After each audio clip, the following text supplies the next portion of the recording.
Welcome, everybody. Before we begin, I have a very brief statement. Let's get to it. Let me begin by saying that I'm grateful regarding the Rapidan Dam flooding. I'm grateful that no one was harmed by that emergency. I regret that the buildings next to the dam have been lost, including a home. My thoughts are with that family as well as the community. Severe rain in Iowa, South Dakota, and Minnesota led to historic floods early this week. The flooding at the Rapidan Dam was between a 100-year and 500-year flood event. Early review suggests high flows piled up debris and sediment at the dam, obstructing the dam's gates and changing the course of the water. At this time, it appears unlikely that the dam structure itself will fail, but erosion around the west side of the dam has been severe and must be stabilized. And so with that, I will now turn to questions starting here in the room. Maya.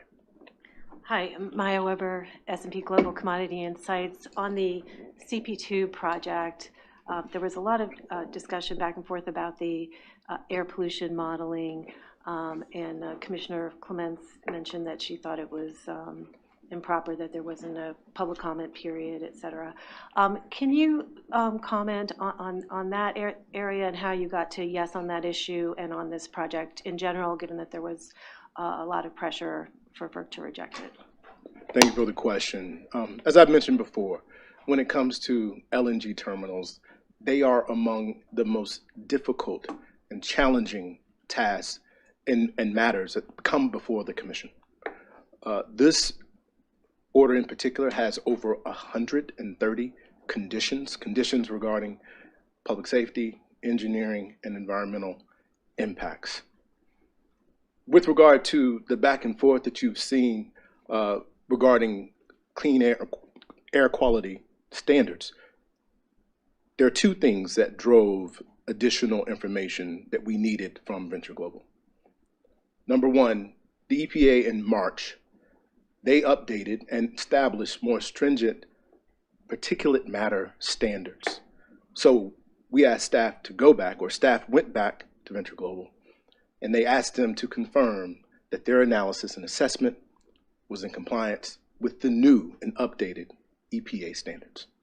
The second matter is that the Commission became aware that Venture Global had applied to Louisiana to increase the emissions of CP1. So again, we went back, staff went back to Venture Global and asked them to give us an analysis to ensure that the increased emissions would be in compliance with the EPA requirements and standards. Thank you. Tom. Thank you, Tom Tiernan with the Energy Daily. On the winterization standards, you noted at the beginning that NERC still has some work to do, particularly around generator preparations. I'm wondering if you feel a sense of frustration that NERC stakeholders still have some gaps to close several years after the initial storm. And on a similar theme, the dashboard that was put up and created on the recommendations comes several years after the initial recommendations on Uri. I was wondering about, it seems like still playing catch up on the winterization steps several years after the initial event. I don't think I have to say, Tom, that reliability is job number one here at the Commission. To be clear, I want to commend NERC on the work that they did. This is now the second round on this particular standard. And of course, we've included some additional directives here, trying to make the reliability standards, the EOP standards, as good as they can possibly be. But we have made significant progress. This actually closes the loop, closes the gap on all of the generator cold weather reliability standards recommendations that were in the Uri report. Now again, we have our dashboard and it is an excellent tool. I encourage everybody to go to the website. Is it live now, Mary? It's live now. So please go to it, check it out, and you can see what we've done. And you can also see the work that is left to be done. So with that, we're very proud of where we are. We have to remain vigilant because we still have a long way to go, but we're headed in the right direction. Thank you. on the end. Hi, Carlos with E&E News. Can you please explain your rationale on why you decided to vote to approve the CP2 project and what you say in response to critics who have again called FERC a rubber stamp? Thank you for the question.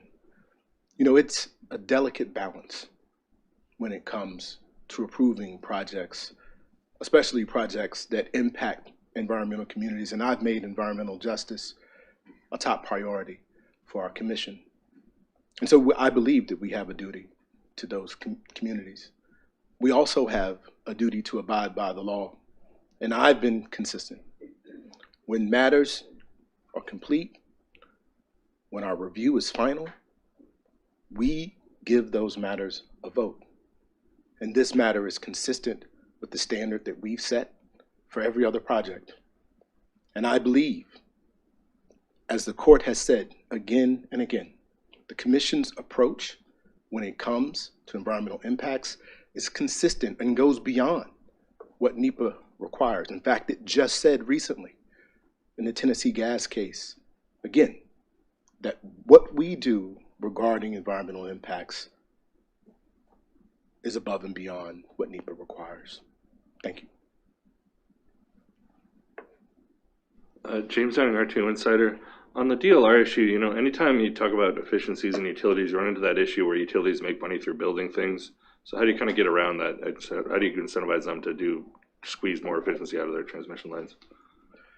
So this ANOPR on DLR, it continues the effort to advance grid enhancing technologies, which again has been something that we have been very focused on here on this transmission reform journey.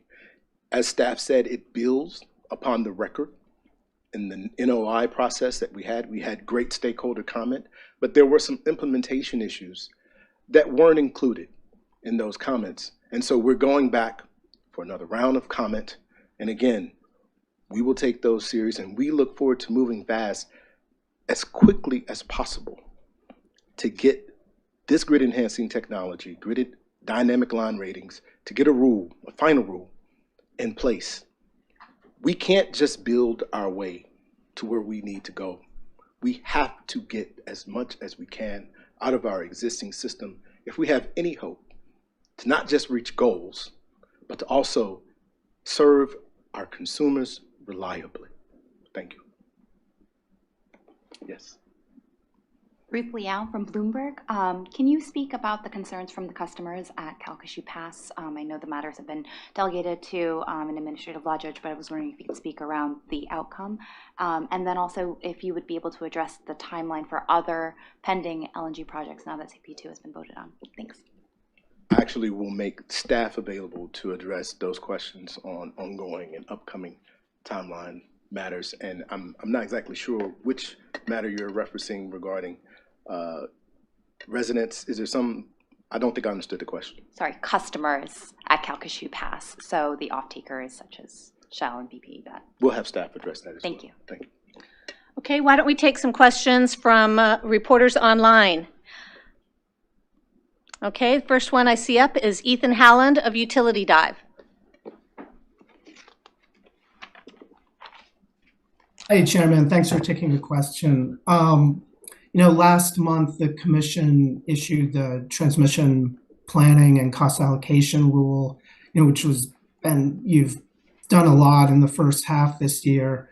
So I'm just wondering if you could tell us a little bit about what your goals are, you know, what specific items you might hope to address in the second half of this year. Excellent What have you done for me lately? That's right.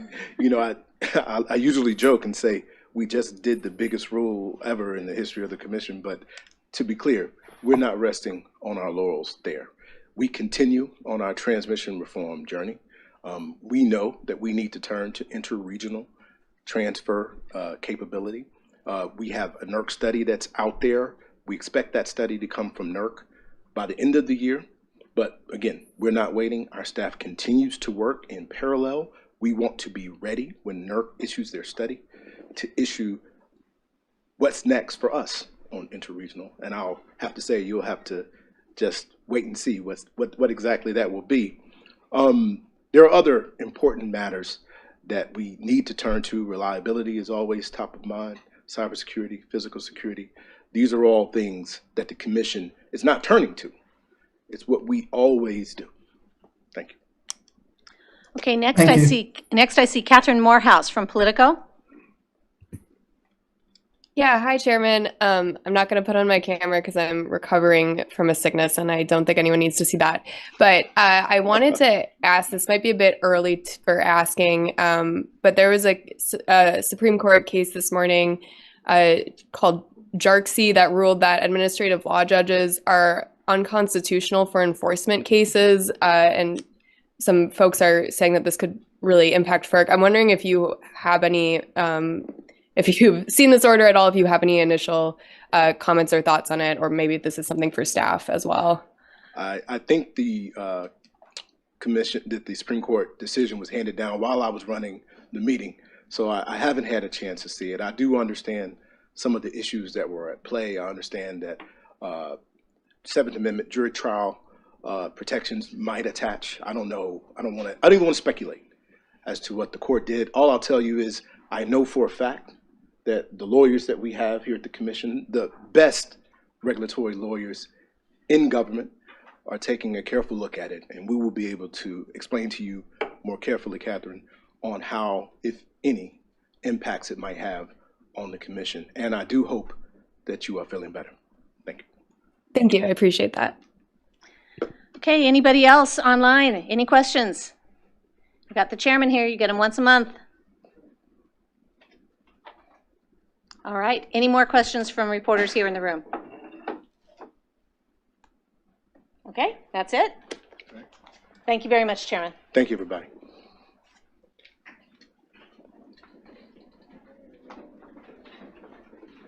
Okay, we'll go to staff questions if you have any questions for staff.